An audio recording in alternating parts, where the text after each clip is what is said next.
Weche mag thieth ni migao mar thieth e kaunti ma Kisumu oyango ni nyaka chop sani ji 2 osewito ngimagi e kaunti no bang' gamo tuo mar Nyaldiema, ka ji mamoko 6 to pod imiyo thieth bang' fwenyore ni gimbe gigamo tuo no. Kaka jofwambo marwa James Okoth lero, ji ma ok tin 50 osetang'o ranyisi mag bedo gi Nyaldiema Kisumu kanyo. So far wase confirm cases 8 mag cholera. Cases 2 osetho, a case achiel na noa county moro bira ka en gi very bad state, to case mar 2 wa osenego en mzee man en gi shida moko kendo gin gi pressure gi sukari. Mana e thuolo machuok bang' fwenyore ni Nyaldiema omuoch Kisumu, kwan ji magamo tuono koro nenore kama medo jimbore. Ma en kar dak ma Nyalenda. Apaya maduong' matudo Nyalenda gi roundabout makachok. Ngima dhi nyime kaka pile.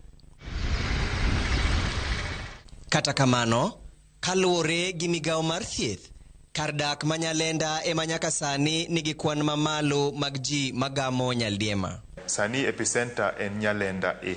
Nyalenda A man gi cases mang'eny kabisa, luore gi Nyalenda B. Waseketo treatment center, no wachako gi thiedho ji te Kisumu County Referral Hospital. Koro wadwa ni dhi to the nearest hospital. Wamiyo ji free water Nyalenda A. Wan gi Kiwasko Bowser, wa coordinate gi community health workers. Ka wan gi problem mar pi, to Bowser kelo pi to mi BP no until we'll be able to control the epidemic.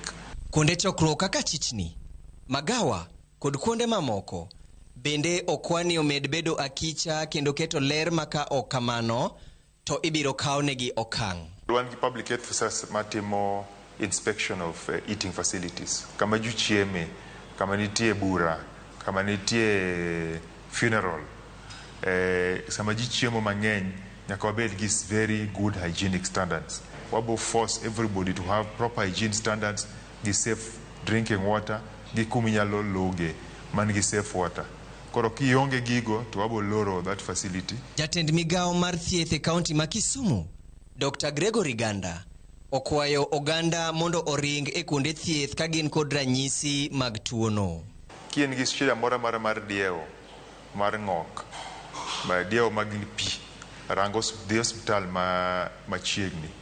To dhi immediately gin gi symptoms ni, nikech cholera nyalo negi, onyalo chako gi matin to within no time to idieo non-stop. Ler mar alwora, tet makare, luoko lwedo gi pi maler kendo mamol, gin mana moko kuom kit dak makoro oganda nyaka chomrego tir e ng'we kedo gi tuo mar Nyaldiema e kaunti ni.